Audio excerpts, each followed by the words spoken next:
Hello, good morning, good morning. Sound check, sound check, sound check, sound check. One, two, three, sound check.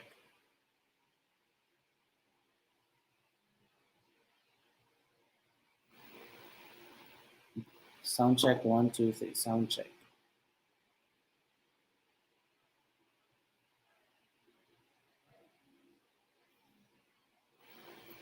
Sound check, one, two, three.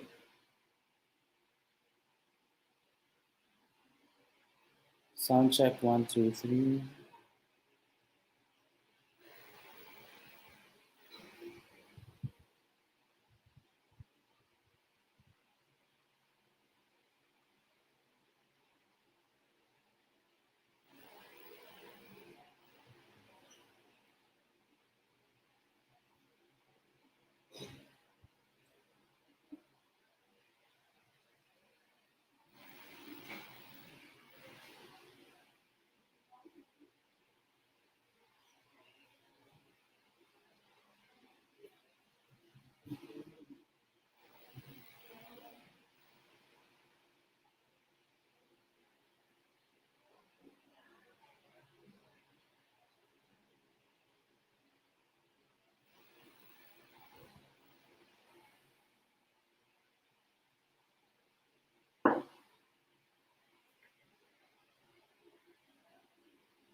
Hi there, good morning.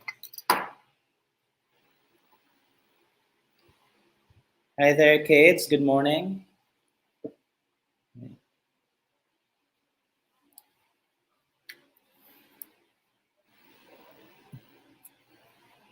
Hello, Basense Budoy TV. Wow, you have your own channel. Good morning. It's still 9:30 that we're going to start. We'll just wait for others. No, we have about like 10 minutes left before we begin. So just wait for your classmates there.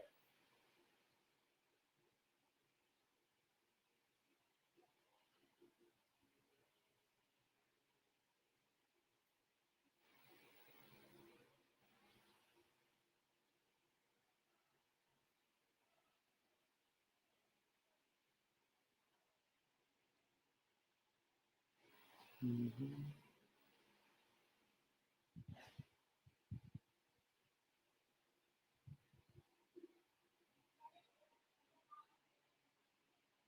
Hi, Gali sa Bukid Vlog. Wow, I'm glad that you have your own vlogs now and YouTube channels. That's good. Keep that up.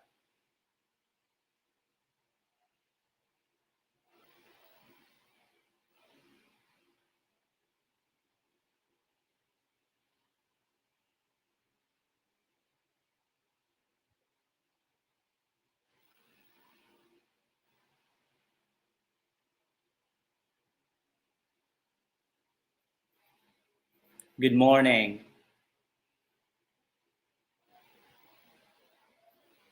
Yeah. So that you can see your face. I can see you there on the screen. Hello there.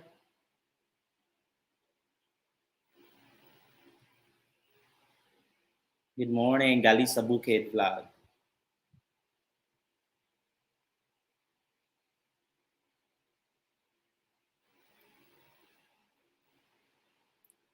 Type in your names and then your grade and then your section. Name, grade, and section because I believe most of you don't just borrowed the accounts of your parents.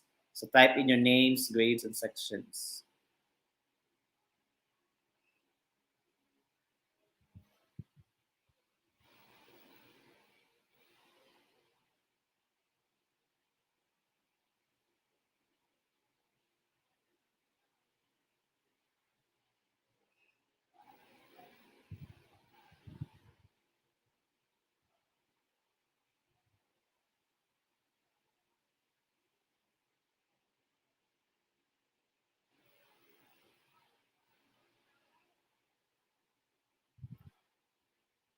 Yes. I hope you can see your names there, your messages flash. I'm flashing it. Jasmine Joy Marisi Halias, go hi there.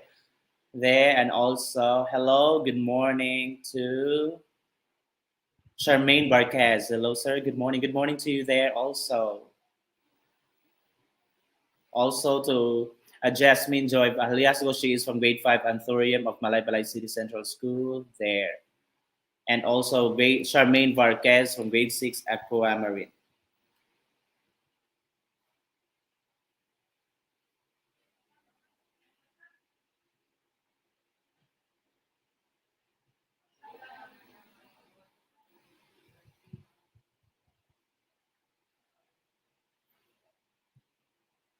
Good morning, John Paul M. Cagas from grade 6 Gold. We'll just wait now for others to come. We have 8 minutes. After that, we'll be starting, whether they come here or not. Anyway, they can always replay this. Kian Josh M. Kanda from grade 6 Aquamarine. Hi there.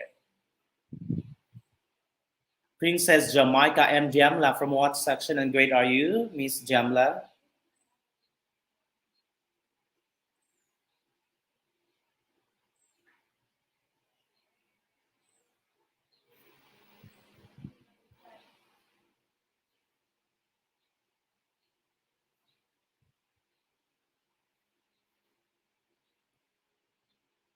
Good morning, Jane Allenton.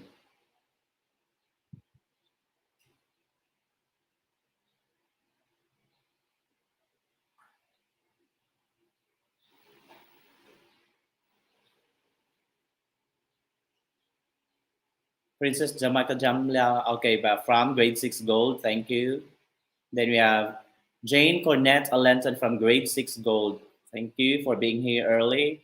Then we have Kirk Zyger P. Sumailo from grade 6 Aquamarine. I haven't seen somebody from other grade levels yet, grade 4 and grade 5.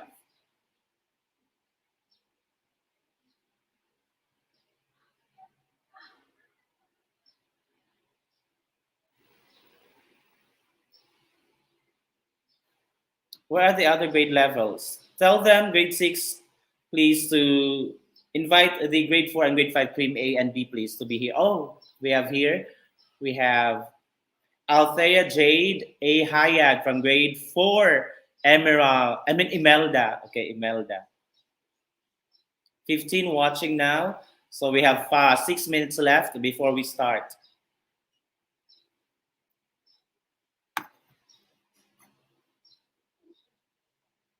Then we have Rob Marcus A. Suano, grade 5, Anthurium. Please call in your classmates. Alexandrex A. Manlimbana from grade 6, Aquamarine. There. Then we have Sylvain Mitch, Angel E. Kamahay from grade 5, Anthurium. There. Kian Josh Ganda says, hey, Lex. There. Hi, I'm James Gabriel G. Bautista from grade 4. What section? What cream? Is it cream A, cream B? What section? Hi there. So,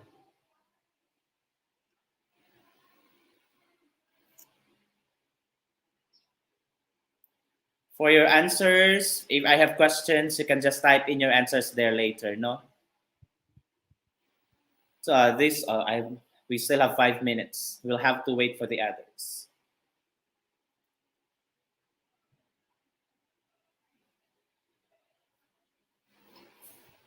As you can see there in my ticker, we have their introduction. We will be talking about introduction to campus journalism, introduction of journalism, history, a bit of history of journalism, why we have this, about writing, about journalism, about freedom of the press, freedom of expression that people, the journalists, have been talking about. Julia Flores as Carlos, grade 6 Gold. Hi there. Yeah, good morning, Jane Allenton. Kent Bryle, Kent Bryles C. Barbarona from grade 6 Gold. Then we have Hi, I'm Ivana Wayne P. Guban from grade 6 Gold. Where are the other grade levels? Cream classes from grade 4 and grade 5. I think I haven't read somebody from grade 5 yet.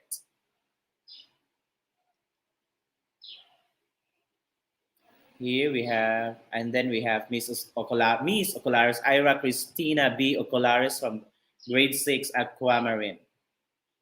Please type in, please, grade 6 and everyone who is here, please go to our MCCS SPJ na GC, invite them, tell them to be here now.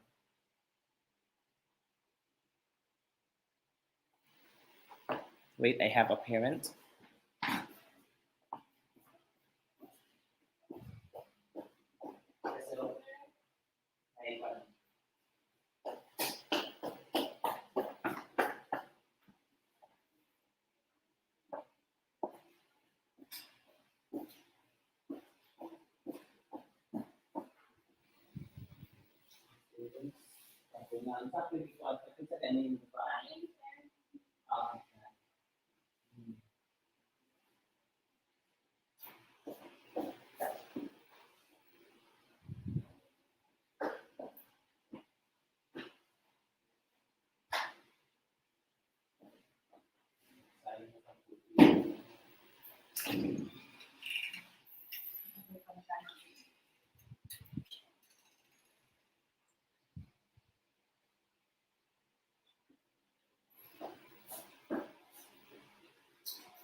Sorry for that.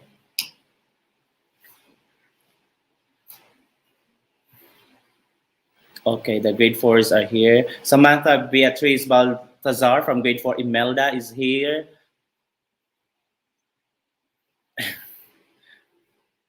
We have Kerr, Jairus, Swazo, Shane, Adrian F. Brantilla, grade 6 Aquamarine is also here. Michaela C. Dumagpe, grade 6 Gold.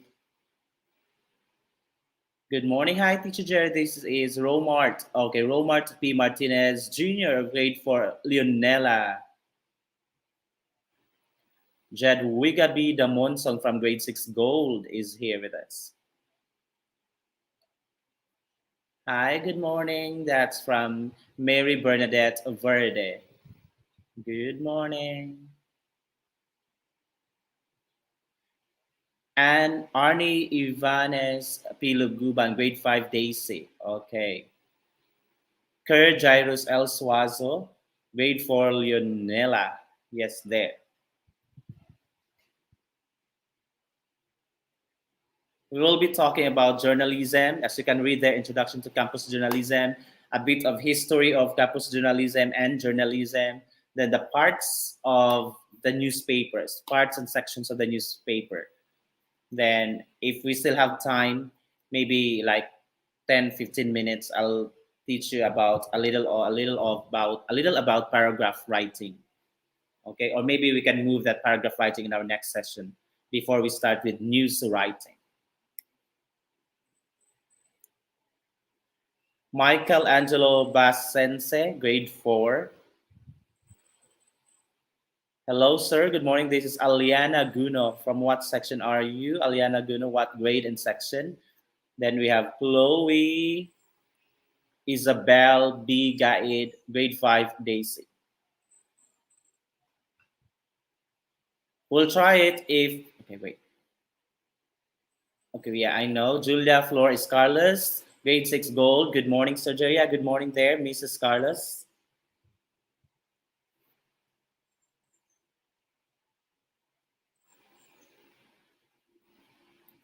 Those who are here, you please type in your name, your grade, and section there. What time is it now? It's already 9:32. I guess it's about. I've just turned off the fan so that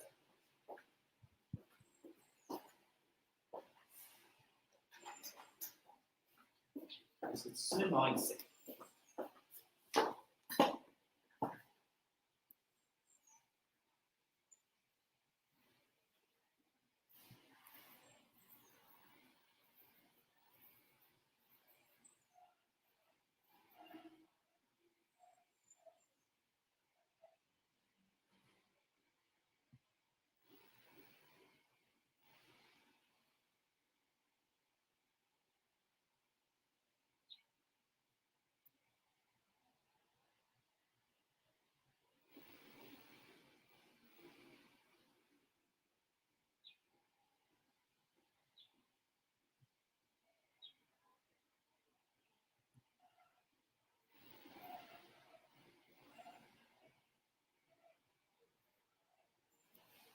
Okay, I hope you can see it now. Okay, I have my monitor here actually. There, let's start now so that we can have this like maybe 1 hour in a less than 1 hour. Okay, so we have. If you have questions, you are free to ask your questions there, and if you have answers, you can type in there. Anyway, I can see you. I have my second monitor. Micah Ackerman's child. Good morning, sir. This is Jana Cristabella Grimas of grade 4 Leonela. Hi there. Uh, Charlie John B. Aguilar, grade 5 Anthurium. Good morning to you. Grichi May Guno, grade 4. Marilyn Lahayon. Good morning, Sir Jerry. This is Mary Antoinette P. Hironka of grade 5 Daisy. Hi there. Well, let's start now. Okay. Keep commenting there so that I can read your. That will serve as our attendance also because I believe when your teachers, your SPJ teachers or advisors will be reviewing, they can see they can check on your attendance here in our uh, comments in our chat box, in our live chat box. So as you can see there, we have this is for history of journalism and campus journalism. This is now the timeline of the early Philippine journalism. What was happening to the Philippines was, as you can see there, may ibig sabihin po niyan, this happened, this already happened, this already took place. Now, the Philippine press, when you say Philippine press, that's the newspaper, okay, that's the journalists, the media, okay, the Philippine media, which is committed to the great heritage of libertarianism. Is libertarianism, that means the freedom, okay, liberty,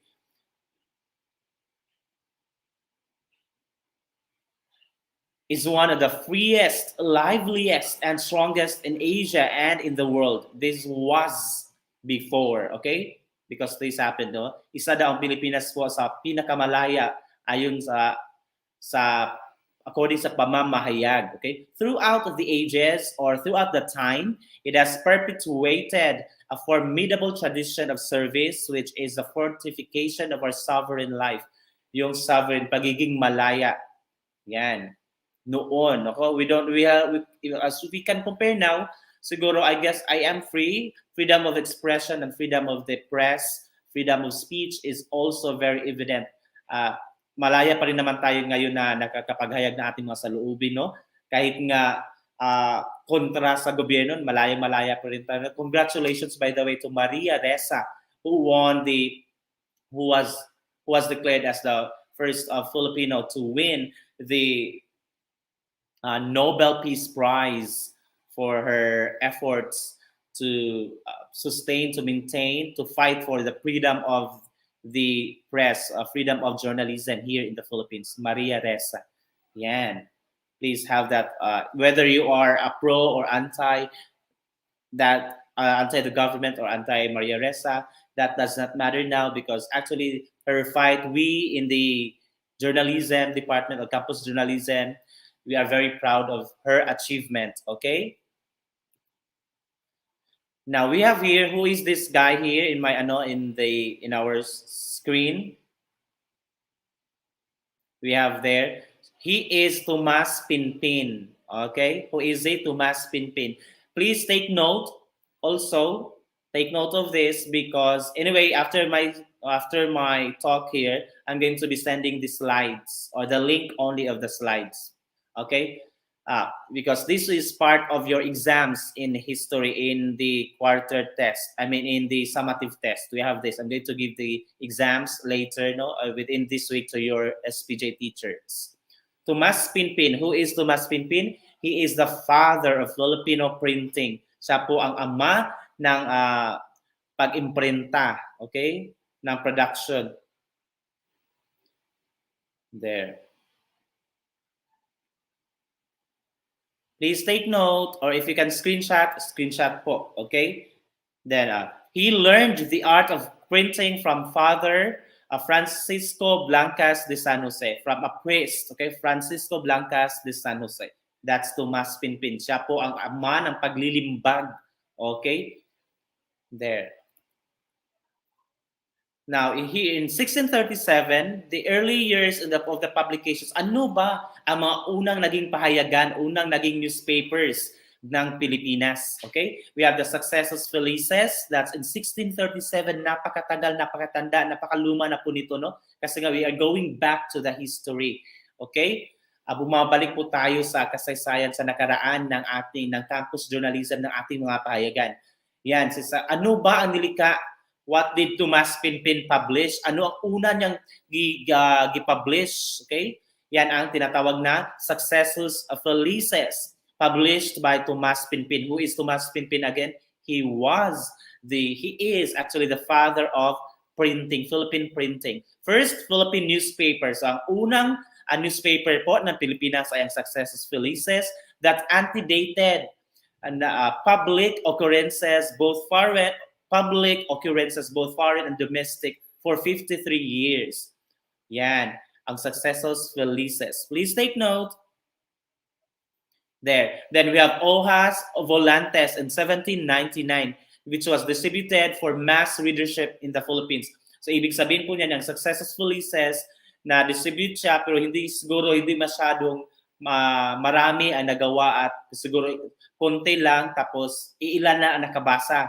But Hojas Volantes, distributed for mass readership. Ibig sabihin po, marami na ang nakabasa ng Hojas Volantes noong taong 1799 sa Pilipinas. Then, we have Del Superior Gobierno. Okay, mugawas na siya sa inyong exam. It is the first regularly issued newspaper.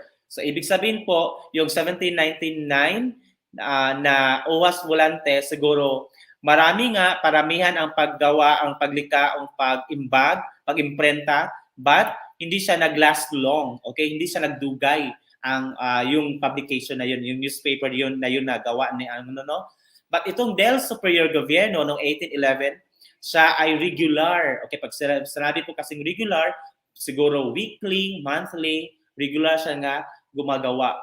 Okay?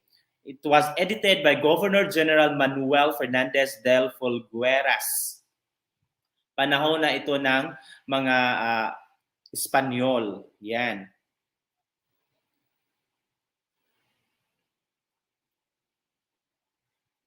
That's Del Superior Gobierno. That's made and published by the Governor General. Kaya nga Del Superior Gobierno, about the government. Okay, edited by, and it was the first regularly issued newspaper. Then we have in 1821 El Ramillet Patriotico. Okay, that's a sarcastic and sometimes unbridled in its speech of degenerating personalities. I have a parent to just wait for the. Please take note.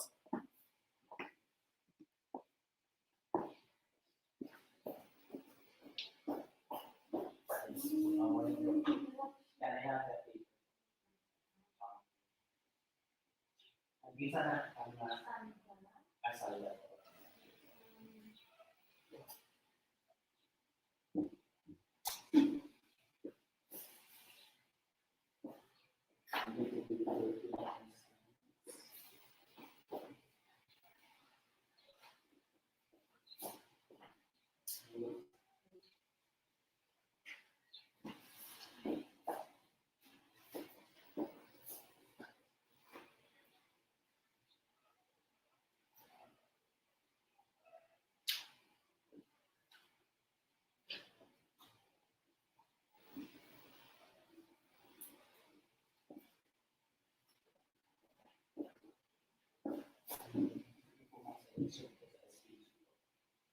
Sulit kalau answer siya, sulit kalau sa dito mo, tapos i-seal, ano din, pero next week.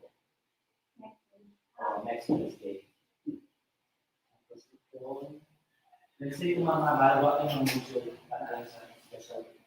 Hindi tayo, mali lang to our ID, ready to bring this every time we get to this and then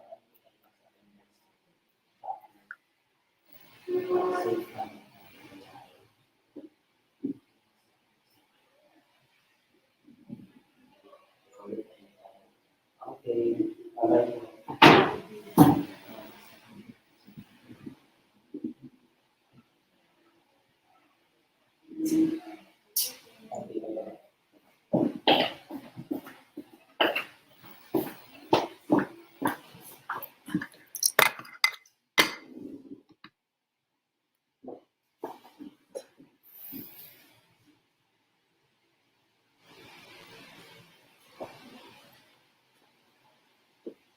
Yes.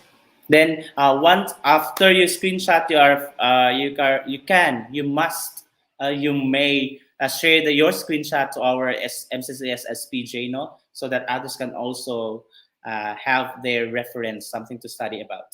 Ito ngayon yung El Ramilet Patriotico, that's a sarcastic and sometimes unbridled speech of degenerating personalities. Sila, mula sila karang ilang gasawayon bitaw, ang mga politiko, kana siya, ang mga artista, something and that during that time po.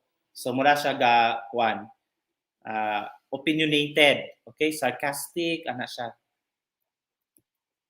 La Philanthropia in 1821 pa rin. It was a weekly newspaper dealing with current issues from Europe and the arrivals and departures of vessels in Manila. Papel de arroz, that like a rice paper. It was printed in papel de arroz, a rice paper. I could not imagine the unsay ng rice paper, no, but that's called a papel de arroz. Dira siya gisulat ng ilang newspaper. La Philanthropia. It's philanthropist in 1821. Weekly, no, so it's still a regular newspaper, weekly newspaper dealing with ano ang kanyang ibinabahagi about current issues, mga bagong mga issues, araw-araw na mga balita, mga issues, mga opinion na nangyayari mula sa Europe, and then the arrivals tungkol sa vessels, no, sa mga ang kalakalan, no, mula Europe at saka yung Manila, departures of vessels. Yan. Mga travel, tapos mga issues. Then we have Registro Mercantil de Manila noong 1821. It is a weekly tong ganiya, no, kato sila La Philanthropia, weekly newspaper. Then ang Registro Mercantil de Manila, it's a monthly newspaper that works for economic prosperity and political independence. So about na siya sa economy, sa kabuhayan, prosperity and political kabuhayan, at saka about economy and politics. Registro Mercantil de Manila, it's still in 1821. So in 1821 pala, maraming mga newspapers, no? Malayang-malaya at saka very productive ang Pilipinas kasi maraming mga newspapers sorry, ang nagsilabasan, no? Yan. Sa iba't ibang purpose. May iba't ibang purpose sila. Yung iba tungkol sa kalakalan, yung iba tungkol sa economy. Okay, iba-iba. Then we have Semanario Filipino in 1843. It is a published business news from Asia, Europe, and the archipelago, founded by Gregorio Tarius, renamed El Amigo del País in 1845. It ceased publication. Ibig po sabihin ng ceased publication, nag-stop na siya. It ended its publication. It had its last publication in April 1847. So, business siya nga newspaper, pang business, no? Mula Asia, Europe, and the archipelago, founded by Gregorio Tarius. Tapos, gi-rename din siya, gi-alisdan siya, El Amigo del País. Screenshot, please.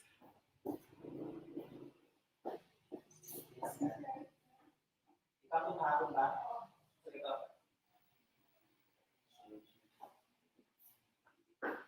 Nakakitagaan pa ba? Kanang module? Aron pa?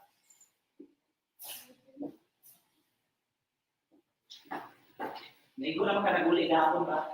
Ang tanang kuwan. Wala ka kagad ang so ito din this will be returned ba kapsusa man sa iyang kuwan at para balik din sa ilang Wednesday next week. Para wala ka na ilang weeks.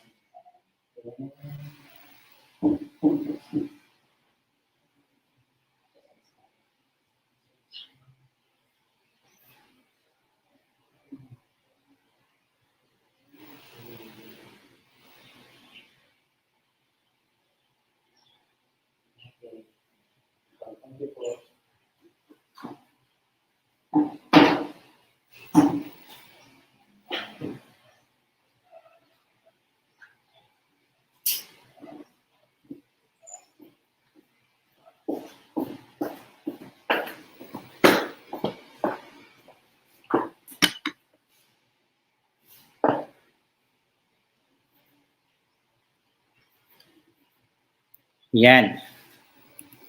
Okay, then ito, this is very familiar. Mugawas na gagapon, no? Sa inyong kuan. This will also come out in your test. The La Esperanza. La Esperanza. Esperanza, that's a Spanish term. That's Kastilang word po yan, no? Esperanza means hope. Okay, pag-asa. Yan, La Esperanza, meaning in English, the hope. Yan. That's in 1846. It's about religious na naman siya, no? Religious sa iba, about sa business, about economics, about politics. But this one, La Esperanza, it's about religion, hope, pag-asa, no? About religious, scientific, historical, and philosophical subjects. So about sa religion, about sa history, philosophy subjects, about thinking. Founded by Agustin de las Cavada y Mendez de Vigo. Edited by Felipe de la Corte Iruano Calderon. Yan ang sample, yung picture na yan yung sample ng La Esperanza, no? Simple lang kasi ng newspaper, basta lang kay papel lang, natin naka-type nila, kinaraan pa kaayo, no? Karon kay pina-colored naman gyud ta, no? Digital na gayong uban.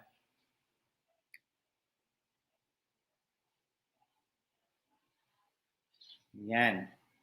I hope you copied and then nag-screenshot po.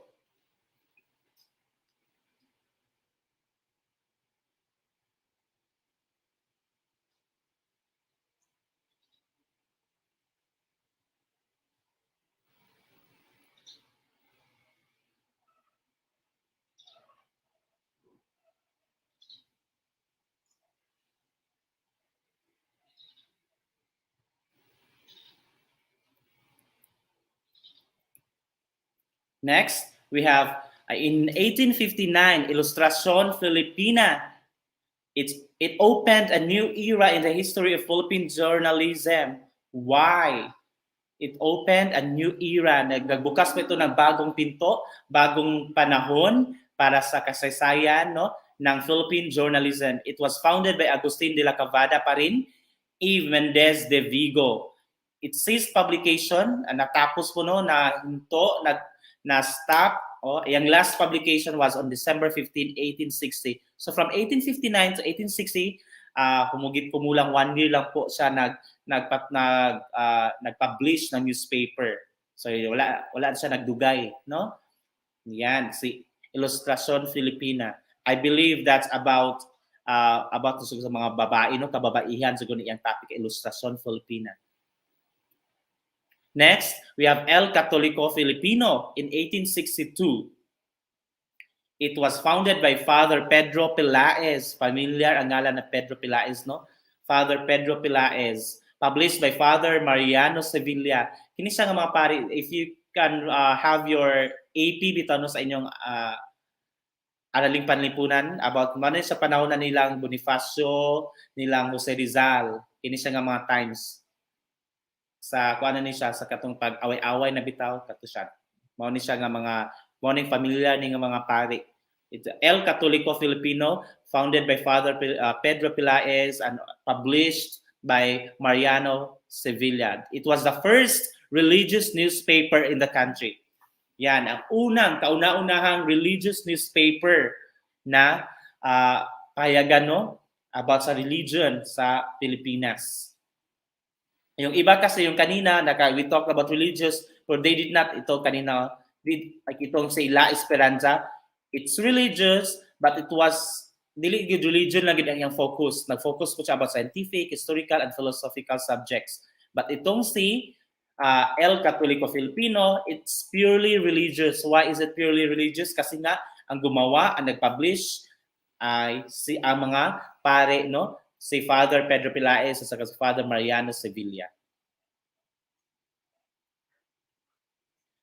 Then we have El Pasig in 1864. It has the slogan or motto nila, no, for the protection of the indigenous. It was a bilingual fortnightly Spanish, Tagalog, and Visayan na newspaper. Wow, yang si El Pasig.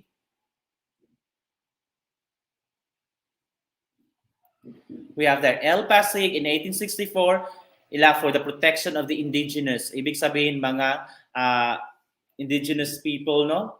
So na mas nag-focus sila sa mga katutubong Pilipino, okay? Bilingual, ibig sabihin po pwede siya nagkuha siya ng Spanish, tapos usay Tagalog or Bisaya. So, fortnight, what do you mean by fortnightly po? Fortnightly, that's every 2 weeks. Fortnight. Ibig sabihin po ng fortnight, Fortnight, then ay every 2 weeks. So, bali, 2 weeks, kada 2 weeks siya labas ng newspaper.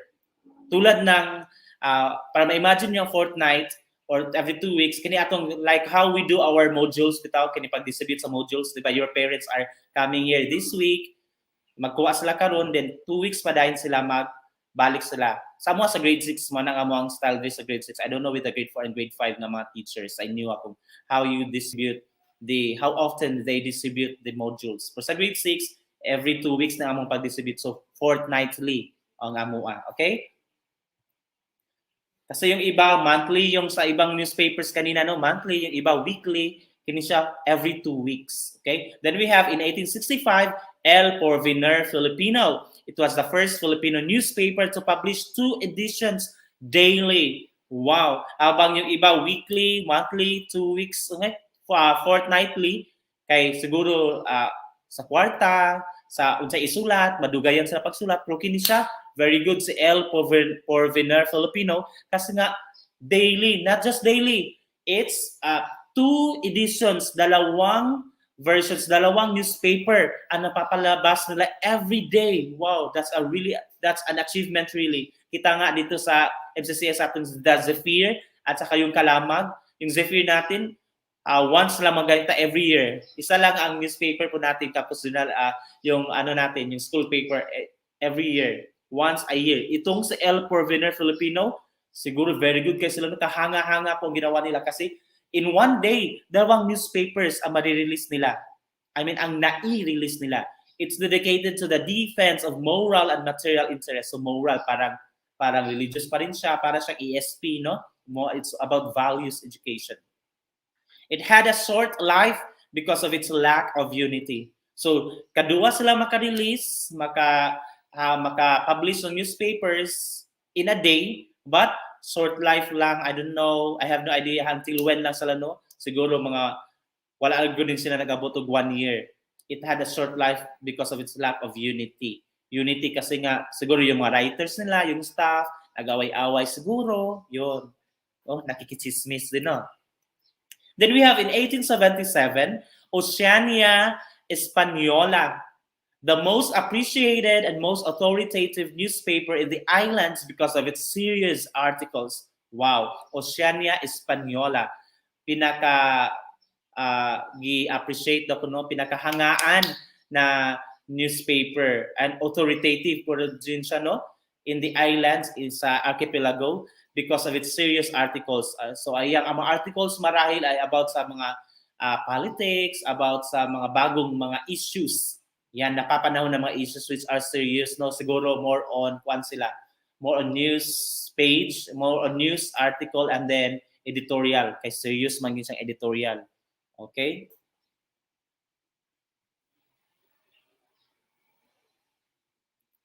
Then yeah.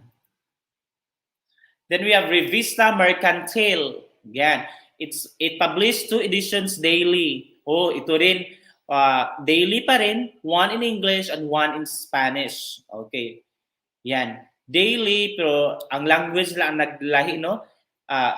Revista Mercantil, 1 in English and then 1 in Spanish. It is meant for foreign merchants. Ibig sabihin po ng mga merchants, mga negosyante, mga ngalakal, mga businessmen. They are called merchants. Okay? Revista Mercantil. Oh, kaya, why? Bakit walang Tagalog, Teacher Jerry? Bakit walang Filipino na language, walang Tagalog? Kasi nga, it is meant for foreign. Ibig sabihin, mga baniyagang mga negosyante para sa Ingles, para sa mga Espanyol lamang, no? So, para na sa ilaha.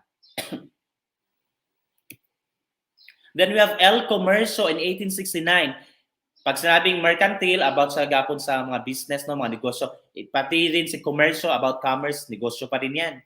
Afternoon daily newspaper of advice, industry, agriculture, and commerce. Newspaper of advice. O nagbibigay siya ng payo. Industry, about sa agriculture, commerce, economics gapon, business. It was founded by Joaquin de Loizaga. Familiar din si Joaquin de Loizaga, ano? Distinguished in its interest in market reports, rise and fall of custom receipts, and meticulous movements of commerce. About commerce, about negosyo, but very meticulous, very specific siya, very stricto siya, more on, more on sa ang galawan, paano ba gumagalaw ang ekonomiya ng bansa. More on marketing kaysa no business, kana sa mga stock exchange siguro mo na iyang kuano about advice, industry, agriculture, and commerce. Revista de Filipinas in 1875.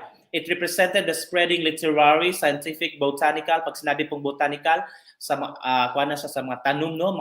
mga bulak, historical, statistical, geological, and ethnographic knowledge of the Filipinos. So, kini siya more on the general knowledge no sa Filipinos. Revista de Filipinas. It says publication. Huminto ang kanyang publication after 2 years because it was only available for the very few intellectuals in the country. Hindi na siya umabot pa na ilang taon si Revista de Filipinas sa newspaper kasi nga para lamang daw siya pang genius lang ang iyang gabasa sa iyaha. Okay, intellectuals in the country. At noon, iilan lang po, noong panahon na mga Espanyol, iilan na po ang nakapag-aral, iilan na po ang mga ilustrados. Remember about sa kina Jose Rizal, Graciano Lopez Haina, yun, sila ang mga ilustrados, mga naliwanagan. Tinawag po sila mga ilustrados kasi sila ito mga Pinoy na mayayaman na nakapag-aral sa ibang bansa. So sila lang din ang mga intellectuals dati. O siguro marami pang mangmang na mga Pinoy dati, no? Yun. Kaya hindi ilan lang ang nakabasa ng Revista de Filipinas. Okay. Kung nakabasa man sila, hindi rin nila maintindihan. Okay, next, we have La Ilustración Filipina in 1876. It was the first illustrated periodical. Pag sinabing periodical, a periodical can be a newspaper or magazine. Pag sinabing periodical, from the word period, ibig sabihin, may schedule, may time, kung kailan kung kailan siya i-release. By the way, I'm going to talk now about periodicals. We have two kinds of periodicals. We have the magazines and newspapers. Ano bang pagkakaiba ng magazine at newspaper? Ang newspaper po, lalo na ngayon, that's daily. Okay? At kada araw na everyday ga-release. Yeah, like you have the, ano bang newspapers natin ngayon dito sa Pilipinas? We have the, yes, later. No, not actually soft copy, but I'm going to give the link. Yeah, links, CODM, no? There. I'm going to give you the link of this, Then, newspapers natin, we have the Philippine Star, Inquirer, Manila Bulletin, kana sila magitulo na itong mga leading newspapers. Everyday na sila, no? That's why kung subscribe mo na sila, everyday mo makareceive ng newspaper sa inyong doorstep, sa inyong pertahan, no? Kana siya, everyday. Ang magazine po, it's glossy, and then glossy, tapos special paper ang gisulatan, dili newsprint, no? Wala siyang kaibahan. Tapos yung magazine po, pwede siya monthly, ayan, monthly or quarterly ang pag-release nila ng magazine. Ano ba ang halimbawa ng mga magazine? Yan, maraming mga magazines dyan. There are many magazines for fashion, for medicine, for cars, for education, yan. Iba't ibang magazines yan. Ang magazines po, nakatuon siya sa specific field. First illustrated periodical carried the drawings or illustrations of Jose Lozano, Sonana Sulay, artist, Felix Martinez, Manuel Zaragoza, Felipe Resurrección Hidalgo, and then among others. Kana sila nga mga artist na sila. La Lira Filipina in 1878. There. Published as a musical review to promote musical appreciation. So si La Lira Filipina, from the word lira. Lira is a musical instrument, di ba? Ang lira, you know, if I know, I believe most, if you know how to play lira, so that would be very good, no? La Lira Filipina, it's a newspaper for music. Okay, musical appreciation sa mga Pinoy. As you can see, like I told you earlier, newspapers or magazines, it has a specialty. May specialty po siya, no? Kaya kini nga newspaper para lamang sa negosyo. This newspaper is para sa political. This newspaper is para sa religion. This newspaper is para sa kining music. Tsada si La Lira Filipina. Mana intimaila na? There. Diario de Filipinas in 1880. It ceased publication 6 months after it was born. 6 months lang siya, no? Si Diario de Filipinas newspaper siya. Then in 1881, we have La Linterna Equestre, a weekly newspaper which was published every Monday. So weekly ang newspaper na La Linterna Equestre, kada Monday sila ga-release, no? We have Diaryong Tagalog in 1882. Very familiar ako nito itong Diaryong Tagalog, no? Because of Marcelo H. Del Pilar. Marcelo Del Pilar E. Hilario. Kana si E. Hilario mao na yung middle name, no? Kaya Marcelo H. Del Pilar na nagtatago sa pangalan na Plaridel or AKA. Iyang pseudonym or AKA alias niya ni Marcelo H. Del Pilar is Plaridel. Plaridel. Plaridel. Yan, siya po ang gumawa, nag-release ng Diaryong Tagalog. But nag-stop po ang publication niya for lack of funds. Nawalan sila ng budget. Struck by twin disaster. Nagkaroon kasi dati ng parang pandemya no? Panahon noon, ang kolera. Yan. At saka yung typhoon. Nagkaroon ng kolera na panahon na yun at saka yung devastating typhoon. It's not written here anong pangalan ng typhoon ng bagyo na yun, no? We are there. Yeah, La Lira Filipina 1878. Yes. Take note or screenshot po. Then we have La Voz Española in 1892, defended primary school teachers who aim to propagate the Spanish language. Ito naman yung La Voz Española, ito ngayon ay para sa mga school teachers, primary school teachers, no? Mga elementary, mga kindergarten teachers na gustong matuto ng Spanish language, ng Espanyol. Yan. Si La Voz Española noong 1892. about mga teachers. Okay? Revista Popular de Filipinas noong 1888. It was founded by Pascual Poblete, edited by Baldomero de Hazanas. Yan, Revista Popular de Filipinas. Then we have La Correspondencia de Manila in 1889. It was the first daily newspaper sold in the streets. Okay, yung iba kanina, first daily newspaper, but this one, it was the first newspaper na nire-release every day na makikita niyo dyan sa bangkete, dyan sa side streets. Yun, no? Siya ang pinakaunahan. Karon kay di ba, one ka sa dapit sa diri sa ato ang dapit sa dalan na no? Na yung mga baliga nga newspaper din na. Pero ang pinakauna ana sa ila is, ang tawag is La Correspondencia de Manila. Ang pinakauna nga newspaper nga mapalit dira sa tabi-tabi, no? Then we have Nales de Agricultura y Industrias Derivados. In 1889 pa rin, issues about land, scientific farming, rural development, and industrial progress. Ceased publication, nag-stop po ang kanilang publication noong November 1889.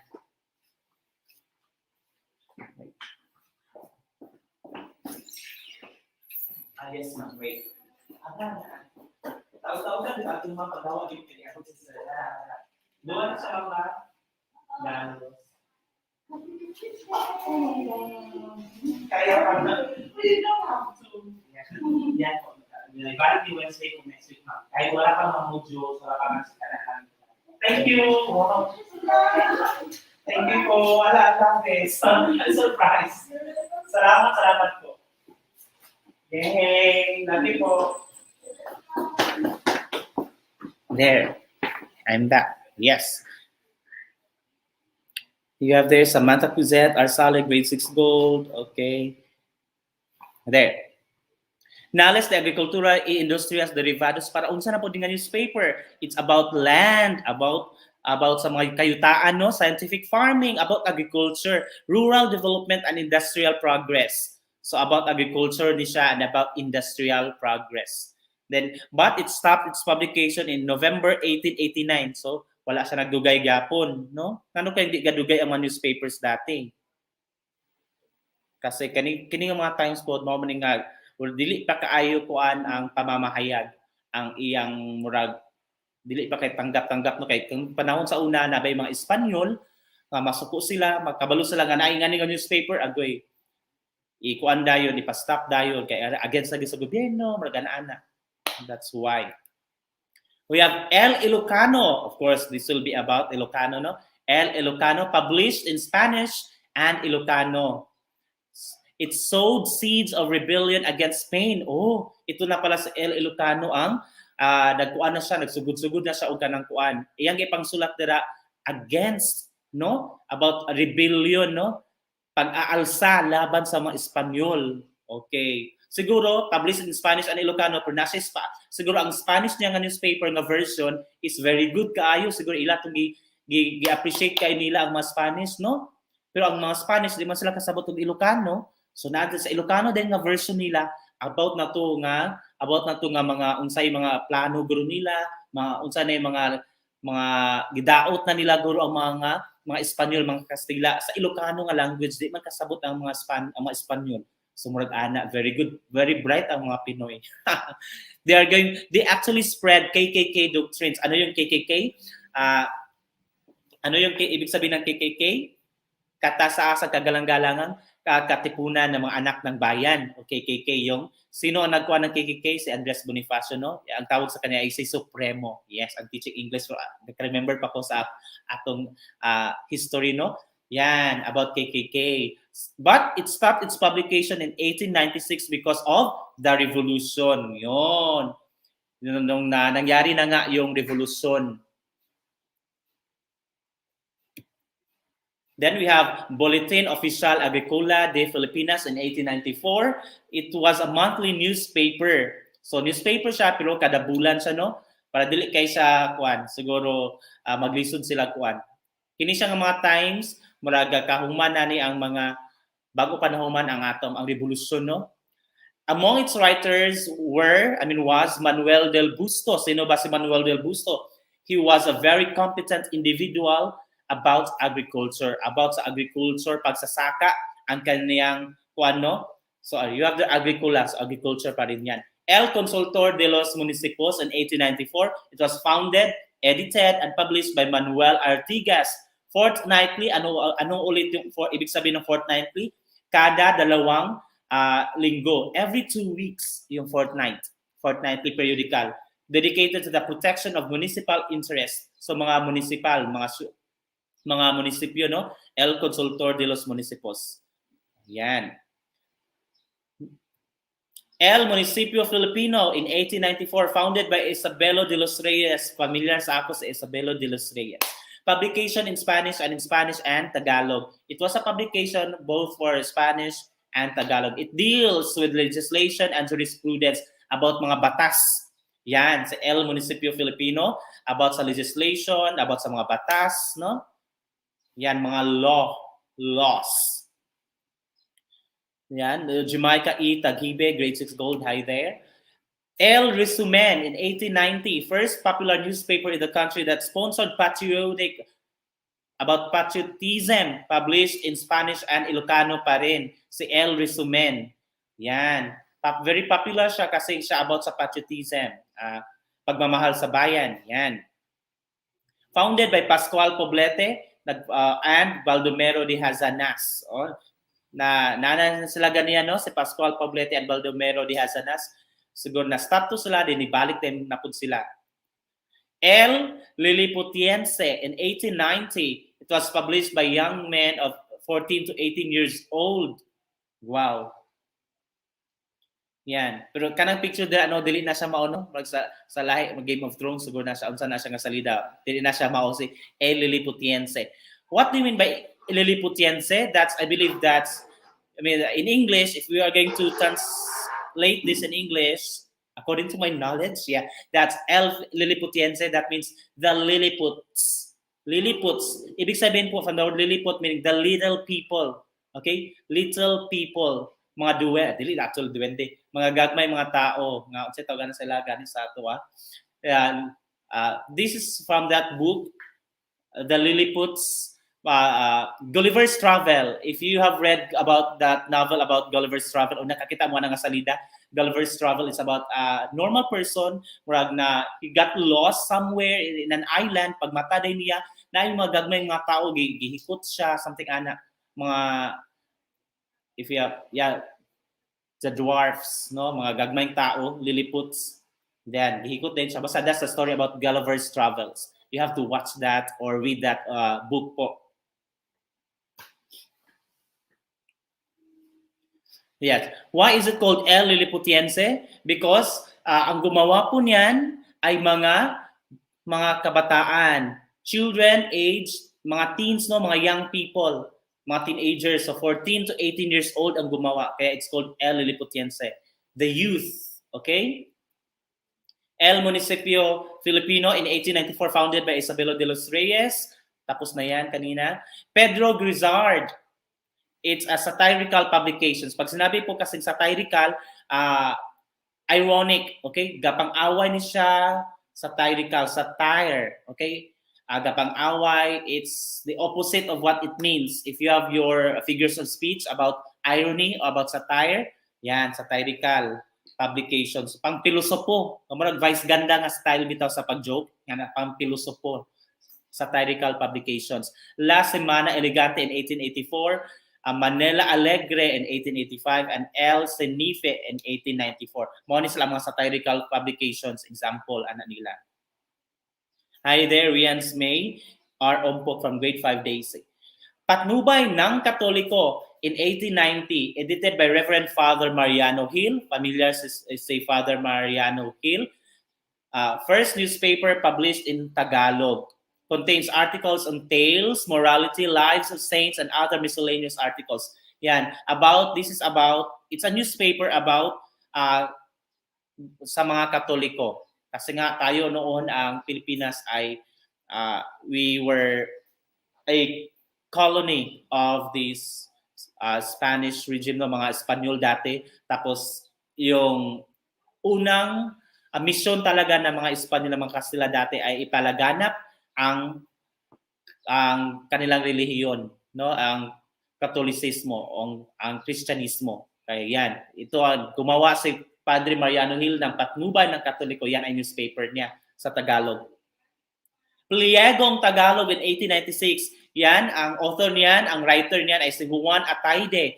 First newspaper about politics, commerce, and entertainment. Ngayon, saka pa pumasok sa entertainment. Kanina may music, but this one is entertainment. Siguro about showbiz, mga artista, or andyan na, noong 1896, tawag dyan ay Pliegong Tagalog about politics, about negosyo, about commerce, about business yan, no? And entertainment. Meron ng entertainment. Kasi dati ang mga before niyan, mga from 18, before na mga ano niyan, mga lumang mga newspapers, siguro about mga masyadong seryoso, no? Ang mga newspapers dati. But pumasok sa Pliegong Tagalog, may entertainment. And then noong 1899, meron ng Kapatid ng Bayan. It's that newspaper that consisted or gawa sa 4 na pages of local, regional, and national issues. So 4 pages lang. Ang siya ang kauna-unahang newspaper na 4 pages lang.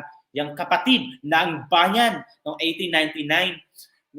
Ang issues niya ay mayroong local, may regional, national. Siguro meron ding international. Okay?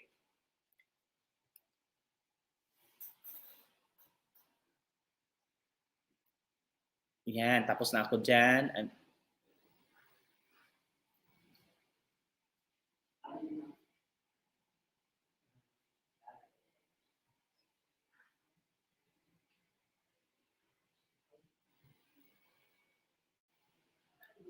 Yan. New comments.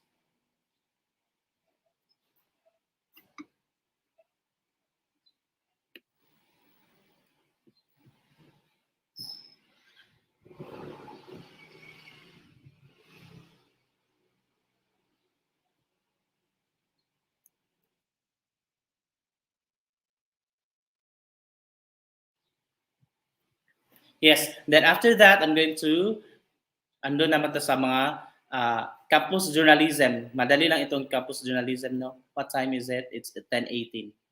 Kahit 10:30 or 11 a.m. na po tayo. Okay na yan. Share screen, tapos Chrome tab. History of campus journalism muna tayo. Now, about campus journalism.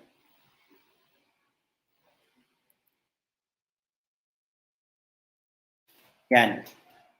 About this time now, about campus journalism. Paano ba pumasok? Paano nagsimula ang campus journalism, ang pamamahayag pang campus diri sa eskwelahan? Pag sinabing campus journalism, mauna siya mga newspapers nga provided, produced by, made by students or pupils, no, sa paaralan. Dan ang campus journalism. Okay. This is the reason why nandito tayo ngayon, why we have the SPJ, why we have the special program in journalism. Okay? We have that. Journalism. What comes to your mind when you hear the word journalism? You have innovation, you have new development, education, media, change. Yan. These are words. How about you? Do not look at that one there. Type in your answer. What comes to your mind when you hear the word journalism or campus journalism? It can be in Filipino or in English. Type in your answers, kids.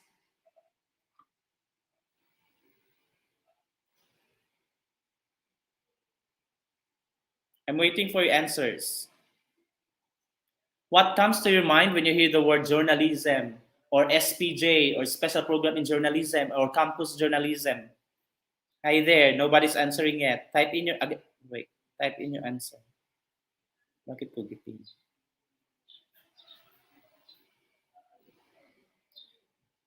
Very good. Kay Suazo, risk taker. Wow, I love that word.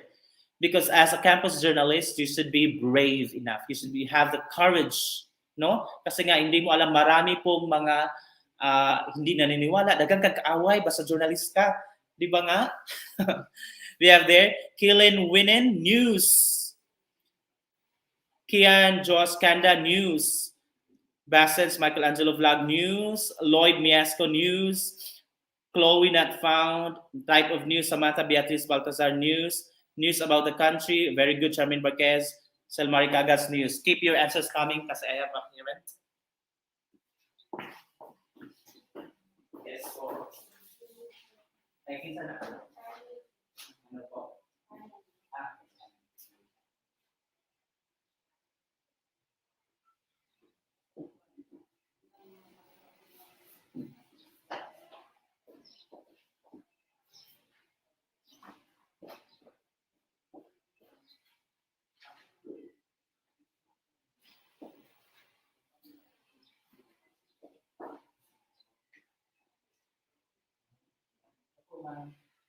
Ikuan sila sa iya sa election siya. Para siya pagsulatan sa election. Para wala na siya. Luis na sila. Ito tayo, kami na place, listen. Every time na kuha mo sa attendance na ito, sige, tayo mga iprata na.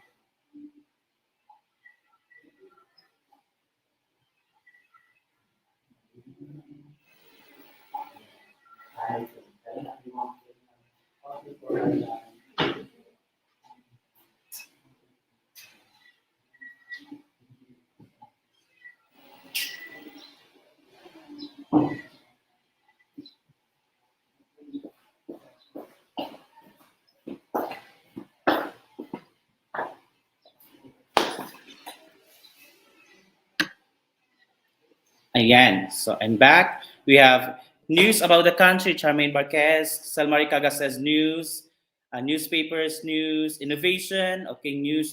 Work of a newspaper. Very good. There, Mrs. Carlos, writer. Cagas, writer. Television news and newspapers. Intelligent. Very good. News and reporting or broadcasting. Reporting and newspaper. News about culture. Television newscaster or radio newscaster. Okay, all those things are all correct po, ladies and gentlemen. Those are all kasi nga ngayon malawak na po ang news ang campus journalism, daga na tag mga kuan.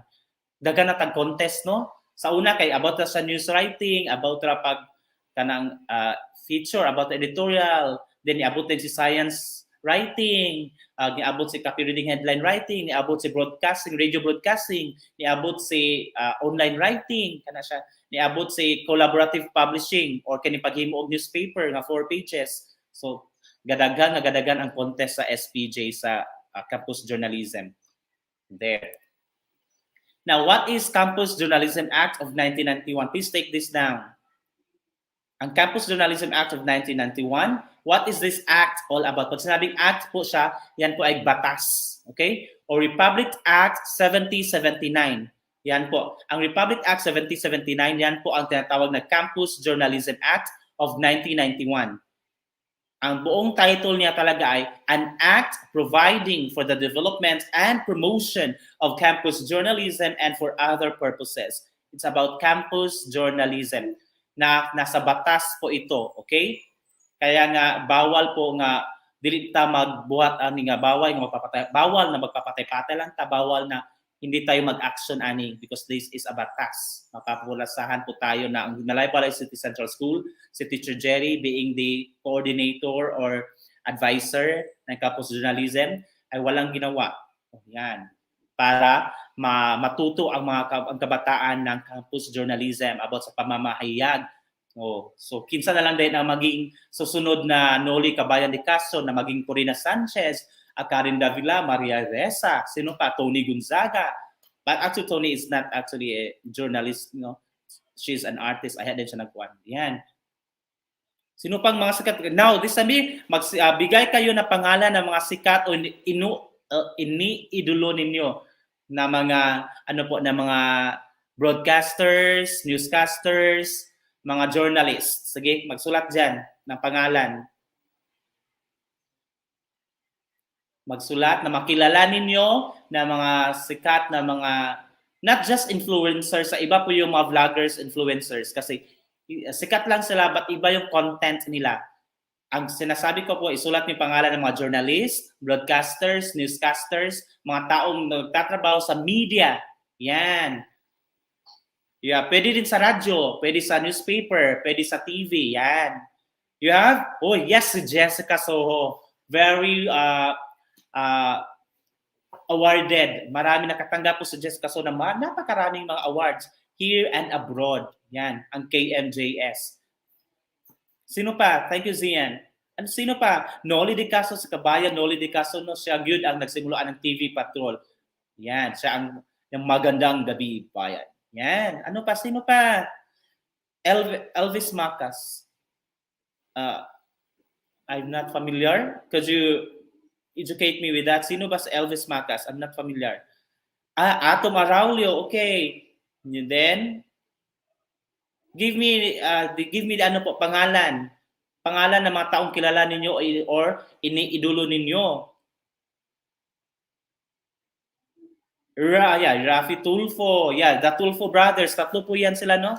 Tulfo brothers. Erwin, Rafi, and sino yung isa?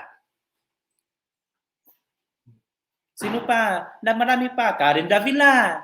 Sino pa? Paulo Bediones. Si Paulo Bediones, sikat na siya karon kasi siya ang ga-train sa mga teachers about sa DepEd TV kanang siya ang ga-train sa mga teachers. Pero karon wala ko nag-apilman, so wala ko nakakuan siya ang ga-train, si Paulo Bediones. Then we have, sino pa ba? Si Boy Abunda. He is a journalist. Sino pa? Mel Tiangco. Yes, Mel Tiangco. Very credible, no? Mel Tiangco. Si Mike Enriquez. Di ba? Mike Enriquez. Excuse me po. Yan. Sino pa ba? Yes, Bernadette Sembrano. Yan. Sino pa? You go outside the Philippines. Pwede nang go outside the Philippines. Sino pa? Oprah. Oprah is a journalist. Yan. Yung mga, yung sa CNN. Yan. Okay. Kuya Kim. Yes, Kim Atienza. Now, let's go back here. Why? Ngano? Bakit may campus journalism? Di ba? Bakit? Yan. To answer, yes, Corina Sanchez, Lars Santiago, nag-uulat si Lars Santiago pala about sa entertainment showbiz na siya, chismoso. Lars Santiago, yan. Corina Sanchez, handa ka na ba? Ang namimibigay ng tsinelas. Oh, mas kana siya, no? Sa una na po na silang, sino pa ba? Marami na sila. Kuya Kim, sino pa? Ang mga sikat na kaninyong kuwan, sino pa ang mga kuwan ninyo? Of course, Maria Ressa, andyan si Maria Ressa, sino pa? Actually, makita na nyo sila during RSPC or Regional Schools Press Conference. I hope na naunta face-to-face ang contest, no?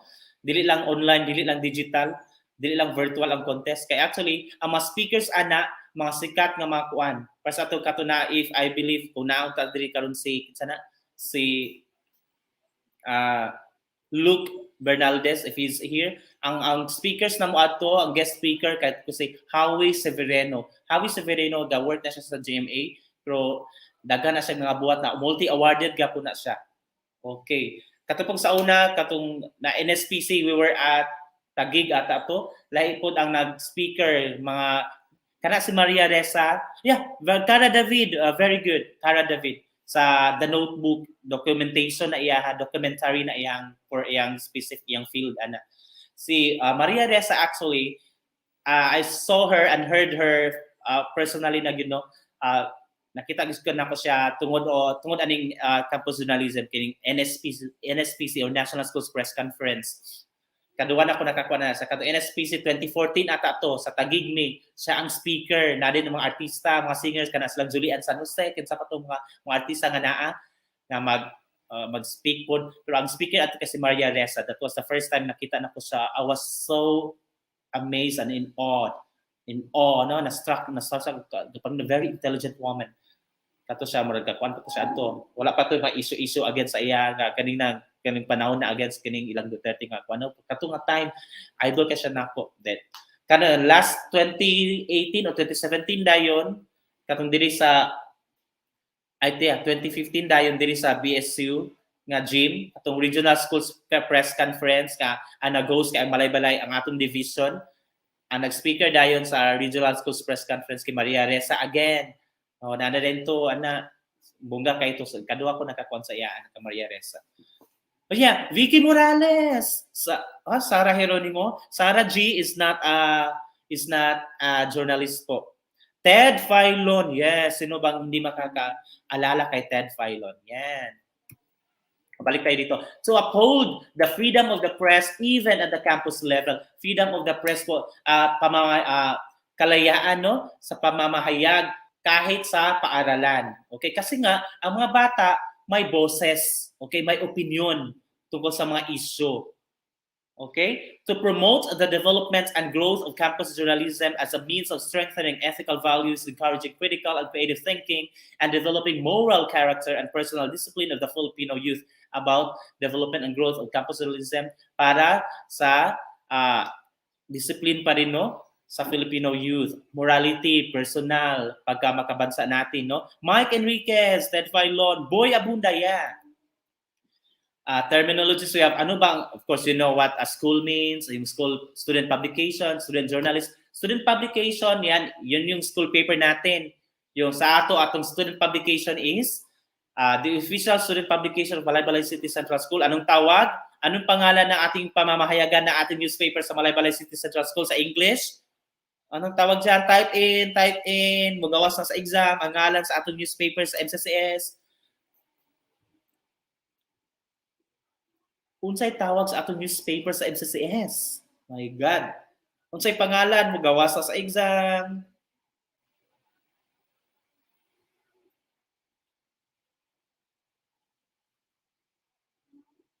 Medyo delayed ang kwan, no?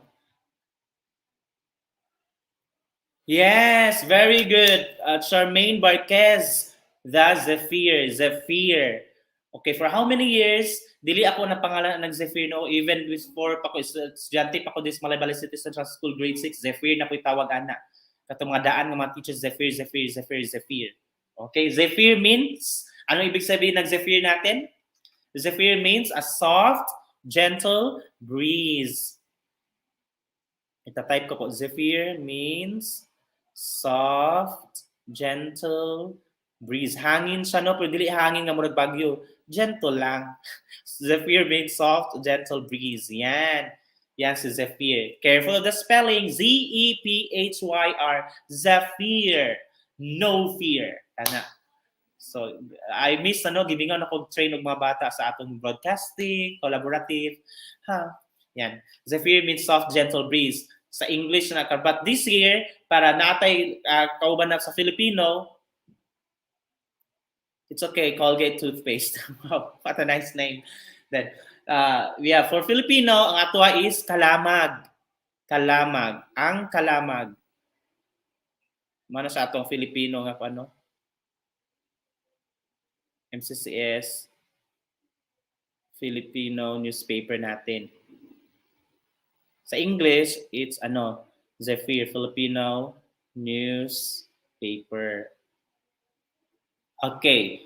Magawas na po sa exam ha. Sa English nato nga newspaper sa MCCS tawag nato is Zephyr, means soft gentle breeze.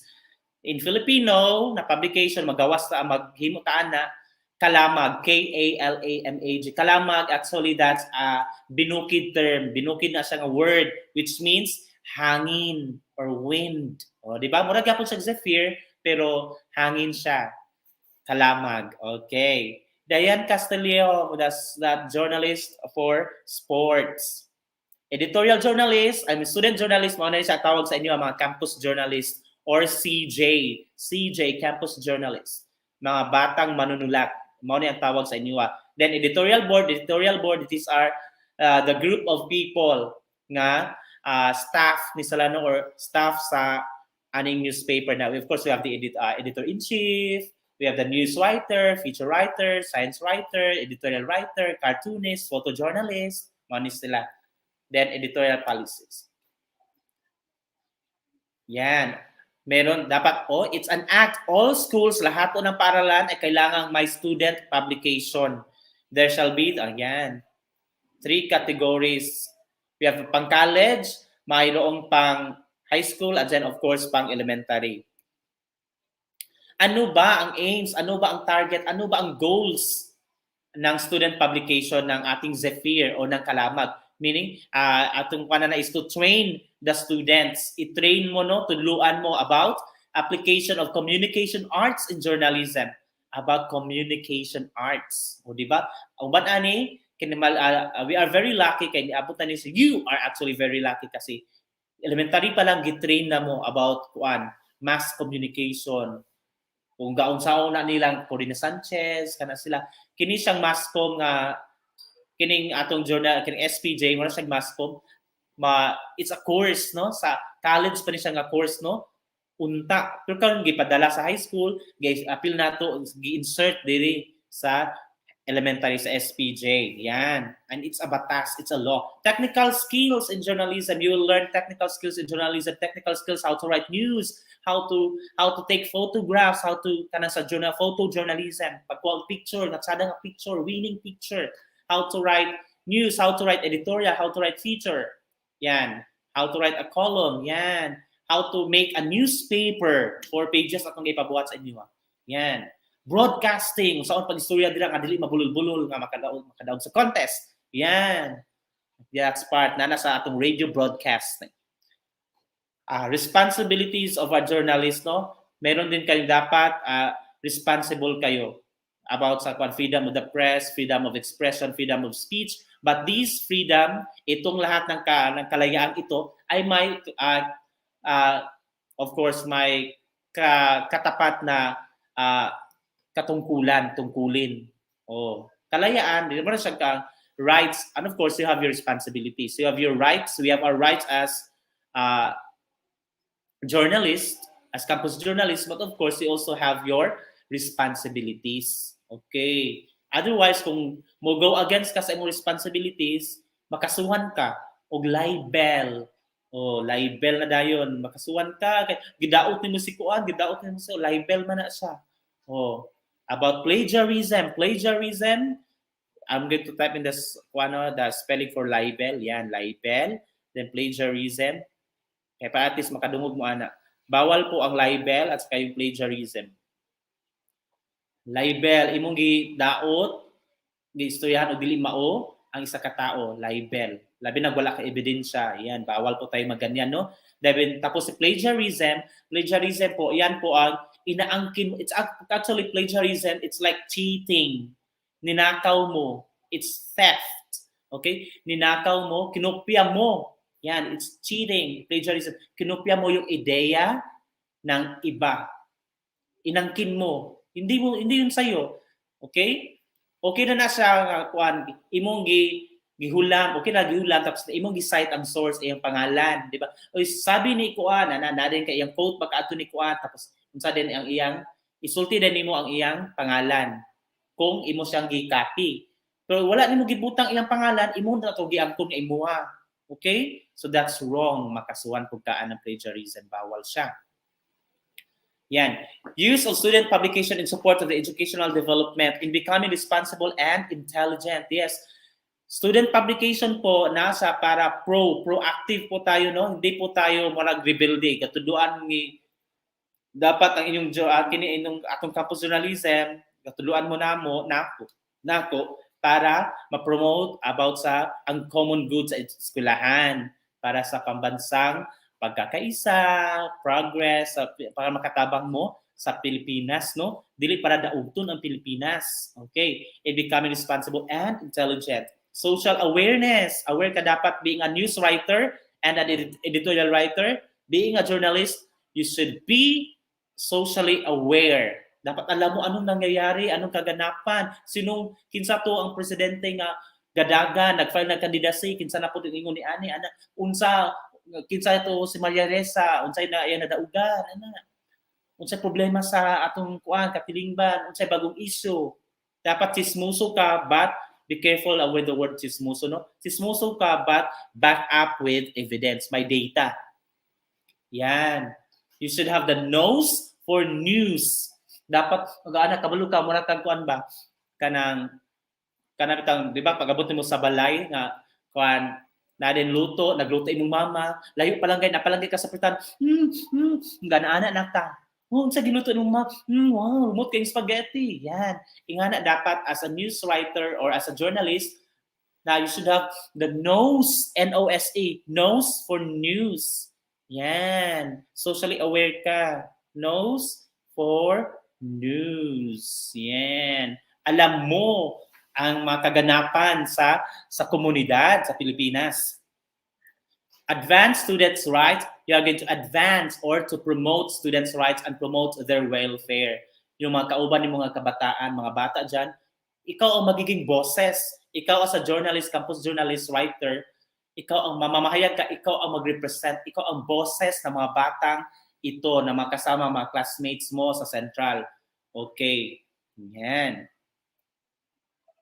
Yan. Sa una, no, typewriter na among gagamit sa una. Yan. O, wag na tayo sa financing kasi more on ano na ito.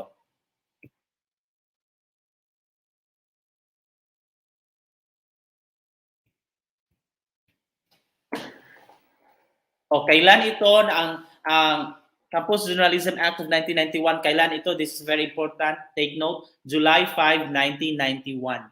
July 5, 1991. Yan.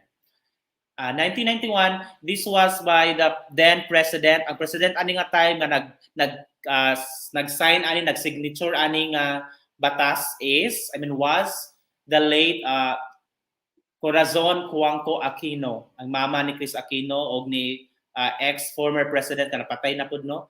Si Pinoy. Kato sa ilang mama is Corazon Cuanco Aquino, siya ang nagpabatas ani sa atong July 5, 1991, aning atong Campus Journalism Act of 1991. The end. Okay, tapos na tayo dyan. Then last is parts of the newspaper. Share. Last, madali lang ito, no? Parts of the newspaper.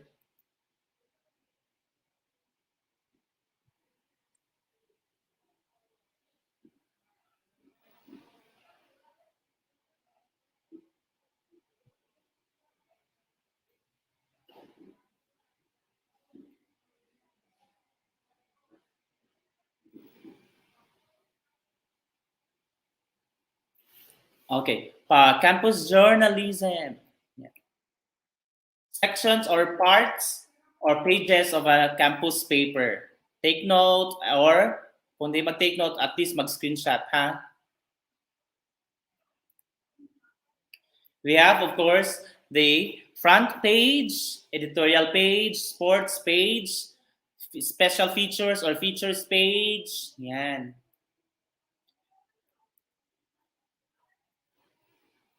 Then sometimes po labi na kang dako taas siya nga kuan, no, na newspaper na sa like business page, entertainment page, yan. Opinion page or editorial page mao na siya.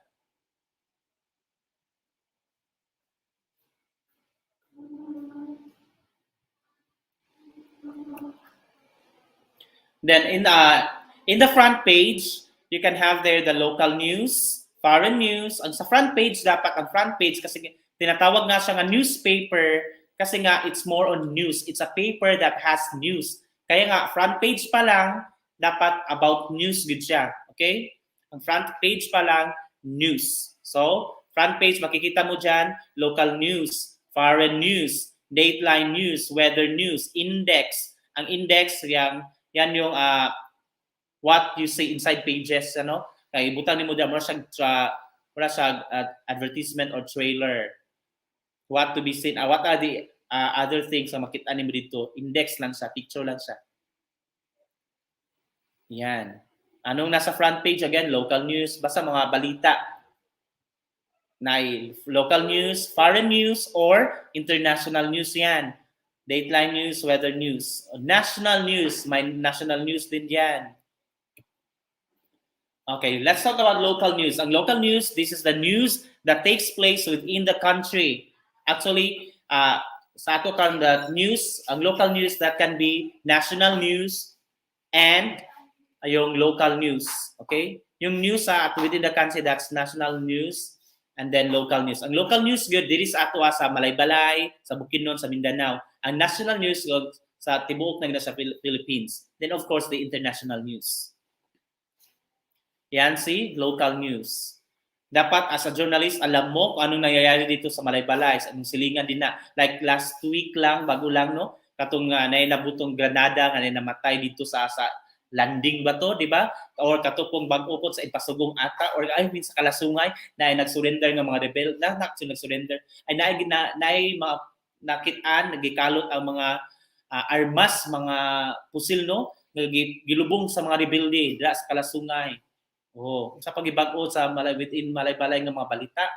Yan, pila na ang nangamatay, unsay bagong nga cases, pila number sa new cases sa COVID diri sa Malaybalay. Yan, kinsay gapangdagan nga mga mayor ana, unsay mga proyektong bag-o. Kung nabay vaccination ka program kan sa ESA o sa Central, wala, unsa ba ana. Mateli SPJ ka mo. Yan si local news.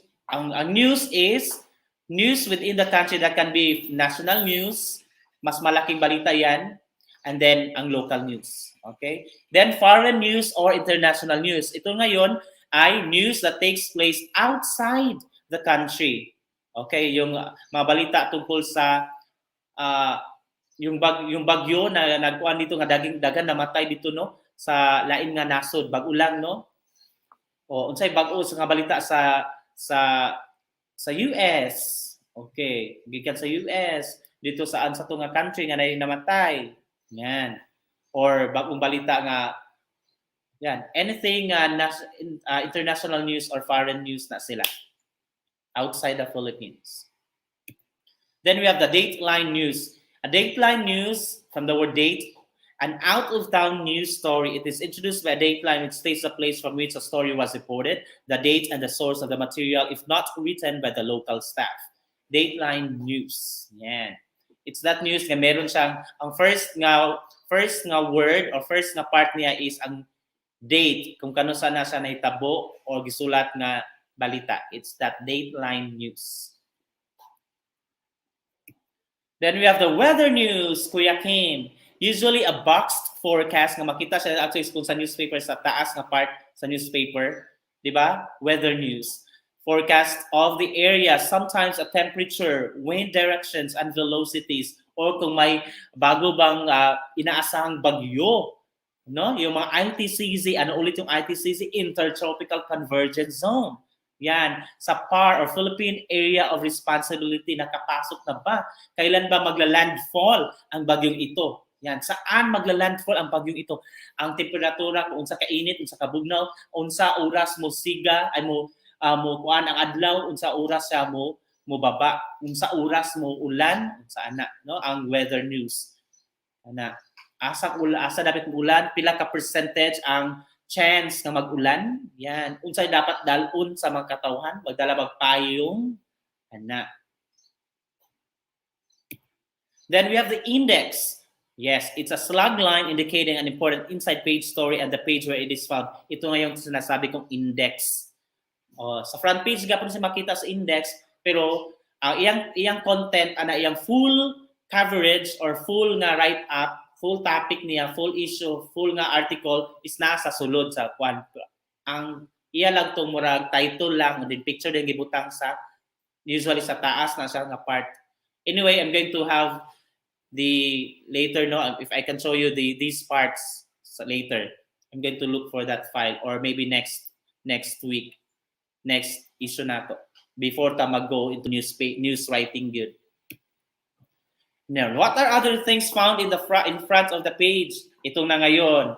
Please, screenshot na ani siya mogawas sa inyong exam. Okay po. Mogawas na siya kini mga katawagan. Ano ang tawag diyan? Ano ang tawag nito? Yan, si nameplate. Si ears. Ang newspaper po, may ears pa din yan. Asa makita sa ears. Yan, I'm going to discuss later po. Banner, running head, headline, deck, lead, news story, columns, column rule, fold, byline, box, cut line, kicker, credit line.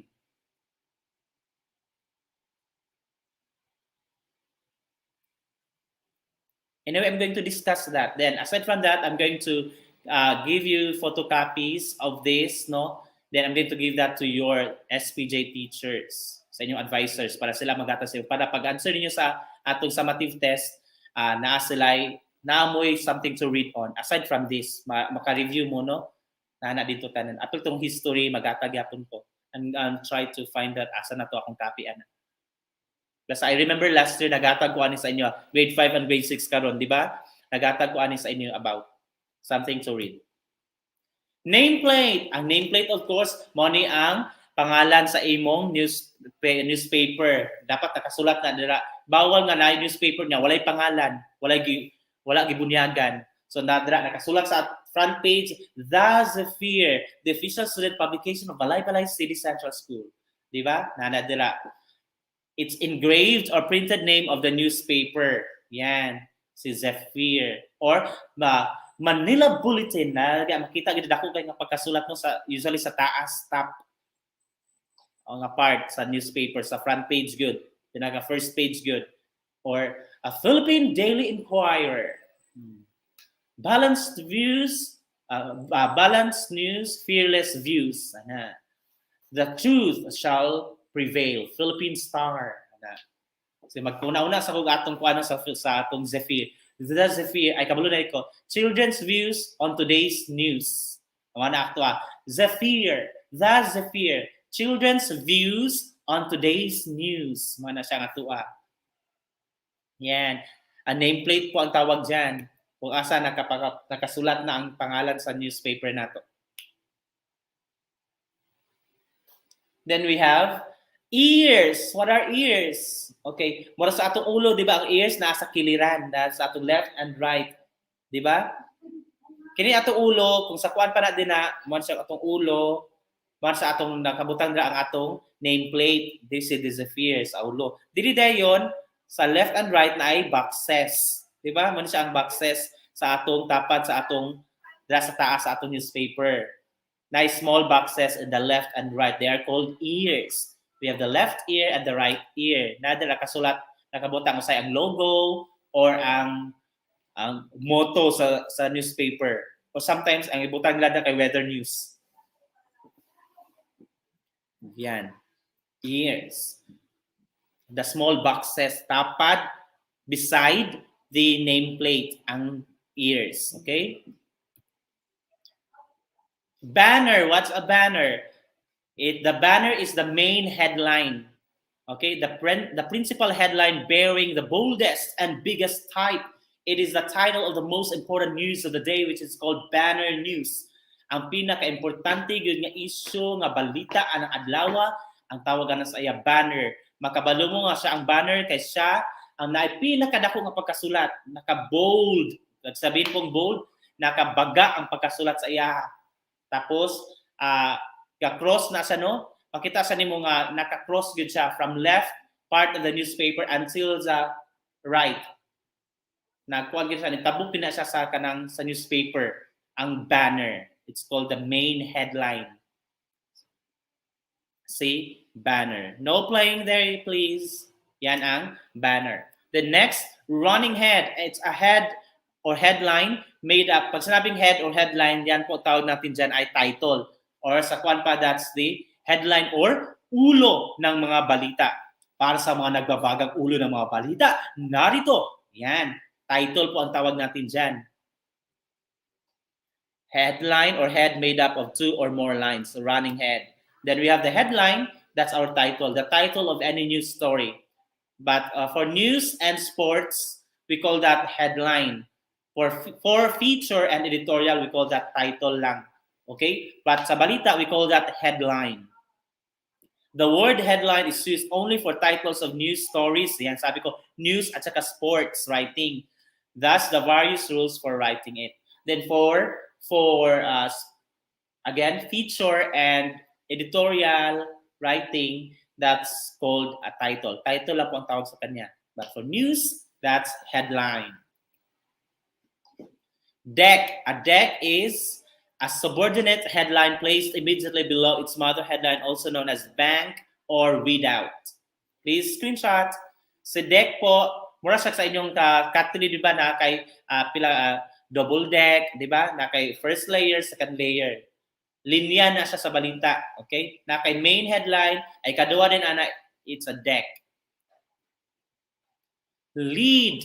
The lead actually is, or pamatnuba in Filipino, it's the beginning of a new story.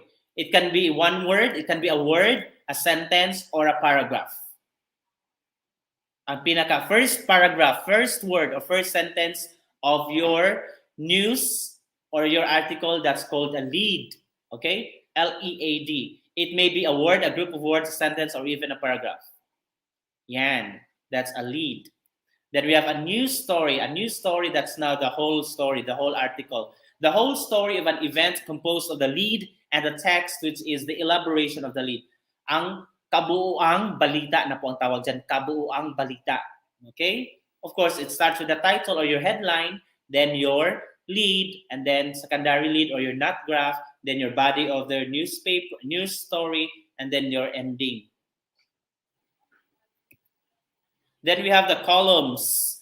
The columns, kato sila, ang newspaper po, ang mga balita dyan, nakasulat po yan in columns. Di ba, kanang murag niwang kay nga magagmay nga mga paragraphs, ano sila. The horizontal division into parts of a newspaper, columns. Not horizontal, but it's vertical division. Vertical division into parts of a newspaper. Columns na siya, columns, columns. Magbasa ka, di ba? Kini nga story, kini nga balita, paana ang pagbasa. Okay, that's columns. Then we have, anyway, we're almost done. Kian Kanda, we're almost done. Hapit na gyud. Column rule, it's the vertical line that divides the page into columns. Kada columns, na siya murag kanal or gutter, G-U-T-T-E-R, gutter or kanal. Before, kaya para timailan nga, kini siya nga balita, dili magtabog-tabog imong mata. Imong pagbasa bitaw, ana. So, na kay kanal, na kay border.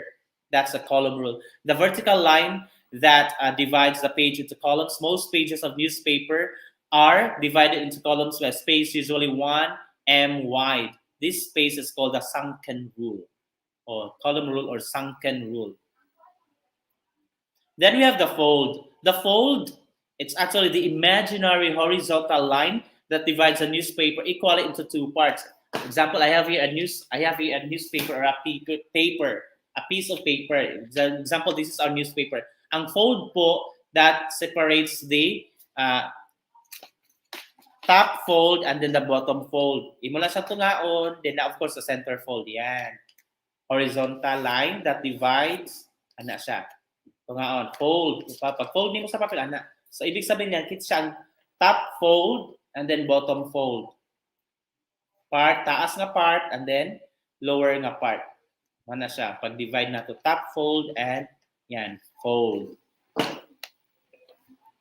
Then byline. Byline is actually the signature of a reporter preceding a news feature as by Warren Cruz. That's called by. It's that line or space in your newspaper that tells or writes, that gives the name of the writer po. Yan, we have there, byline. Sino bang sumulat niyan? Sinong writer niyan? So yan, by Jerry Java, by Karen Davila, by Corina Sanchez. Yan, makita na mo sa after sa title na adin ang ngalan sa nagsulat, kinsa ang news writer. Tawag po natin ang space na dyan ay byline. Tapos ang ngalan din sa kanang writer nga nagsulat na byliner, byliner, writer, author. Box. News materials enclosed by line rules. Some news or some parts are put inside a box. Yan. Then cut. Ang tawag po natin sa mga pictures ay cut. Yan. Lahat ng mga pictures, mga arts, mga photographs, they are called cut. A metal plate bearing a newspaper's illustration. Yan, illustration. Also known as cliche. Yan, cut po ang tawag natin dyan. Pag may picture, that's called a cut. Okay? Then ang cut line, actually ang cut line, ang tawag natin dyan ay caption. Okay, caption. Di ba? Pag may picture, dapat may, if there's a cut, may cut line. If there's a picture, may caption. The caption or cut line will tell something about the picture. The text, yan, text or caption accompanying photos and other artwork, better known as caption. If written above the photo, just like a slug line, it is called an overline. If ang caption or catline na taas sa picture, that's called an overline. Kicker. Ang kicker actually, mura na siya o deck. Okay, kicker. But ang deck, it refers to the number of lines sa imong title, sa imong headline. But ang kicker, pakita siya sa taas. You have the main headline, ang kicker din, kay gamay siya nga title, secondary title, katunga lang siya. Katunga lang siya sa, it's just half of your main title or main headline. Yan ang po ang kicker. A tagline placed above but smaller than a headline, or katunga lang din siya, also known as a teaser. It is if bigger than the headline, it is called a hammer. Later, we'll be talking about a hammer. Credit line, that's your source. A line giving the source of the story or illustration as reprinted from the Manila Times or photo by MPI. Editorial page. You have there, sa editorial page, you have the folio, masthead, editorial proper, editorial column, editorial cartoon, editorial liner, letter to the editor. These are the things that are supposed to be found in your editorial page. I said no nonsense here, please. That's not how a campus journalist should act.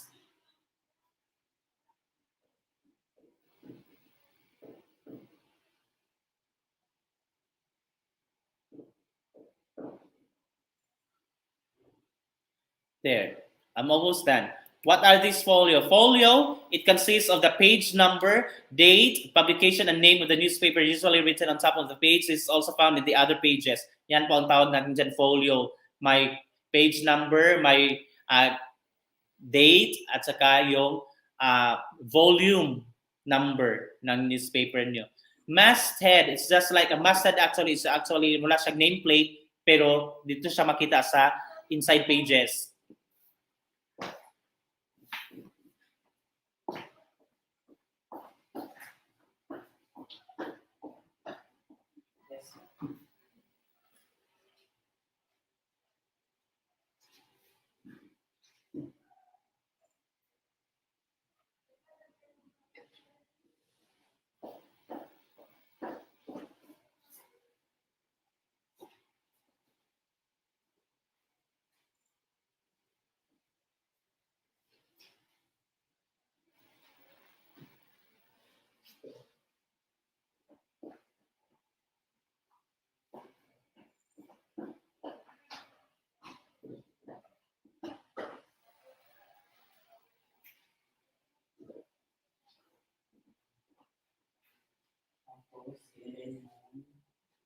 This is for election niya. Papunta ang bata, balik tayo sa Wednesday next week. Pero wala pa na siya, 2 weeks pa man eh. Gawa ka nila sa mga hindi siya next week mo sa ito. Isunod sa libra sa pag-ising na rin. Pero wala ka. Sige po, patay mo ka. Hindi na siya, ma'am. Every time magkani ka din magduwa, daraan ng mga modules, para sa attendance, para gumamit ang mag-check attendance. Para sa plus COVID, mga QR ID na. Lalo na din mo, every time magkani ka din tadaanin yung din, dapat yung hindi kalimutan. Along with the modules na magulit ka, scan ko lang para makita.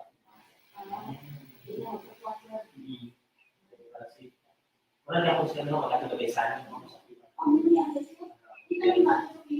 Dahil hindi na siya kakuha na ng klase ng ito. Now, katero din ko. Okay, bye. Thank you.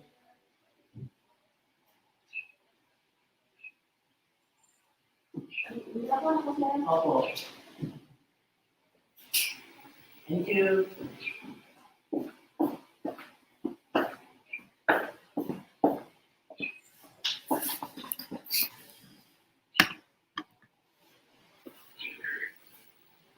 Yan po ang masthead.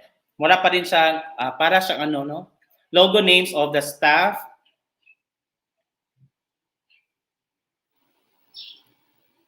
Logo, names of the staff members and position in the staff, subscription rate, the publisher, and other pertinent data about the newspaper. A logo, a shorter word for logo type, is a cut which contains an identifying word or words such as the name of the newspaper or of that section. Masthead. Mura siya, actually, ang masthead mura siya og nameplate, pangalan sa imong newspaper, pero makita siya sa next na pages, inside pages.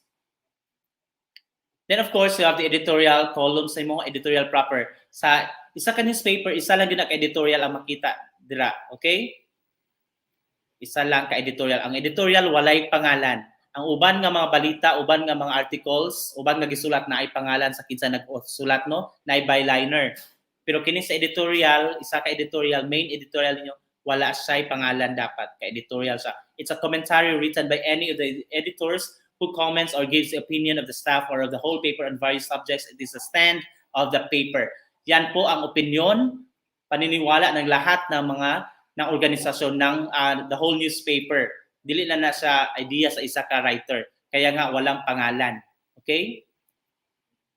And then editorial column or opinion column, ang column po, wala siya editorial pero naanay pangalan. Isa ra ang nagsulat ana. So pwede niya pangalan niya kaugalingon. Yan.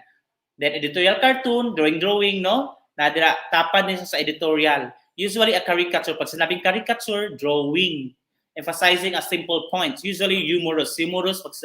When we say humorous, katawanan, funny. It has the editorial. Standing by itself, it is not a complement of it. Ayan. Then editorial liner, yan. Letter to, of course, you have the letters to the editor from the readers, no? Sports page, yan. Then special features.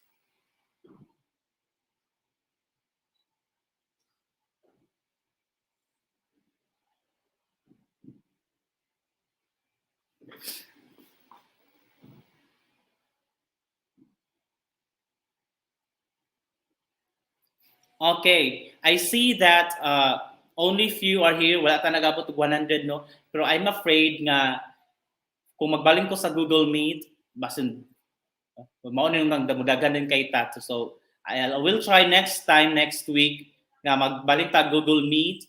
Pero dapat kay isa ra man gud ko dapat magkuan. Otherwise ngani mahutan kog time. Okay? So we'll have to be in Google Meet next week Wednesday. So, pero isaw na nako cream A and cream B na siya sa makauna og sulod. Okay? Pag mulapas sa kag 100, ikaw 101 ka, di na ka makasulod sa Google Meet. Tapos, I'm going to kick out kinsa ang misbehave. I'm going to remove you from the meet po. I have seen a lot of you here nga wala ga kwan, no? Gapabadlong din na. Misbehaving. So that I'm going to kick you out so that I can let somebody in, more deserving. Gusto maminaw, gusto makatuon. Okay, other questions? Hello. Are there questions?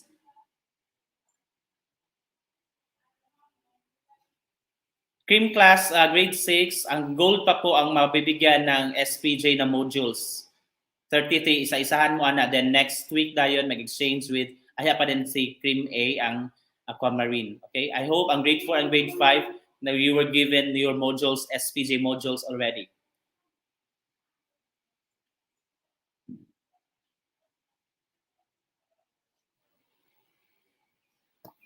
Next week, I will review about kining mga parts, katong mga parts of the front page, katong mga kicker, and I'm going to review that mga terminologies. Yeah.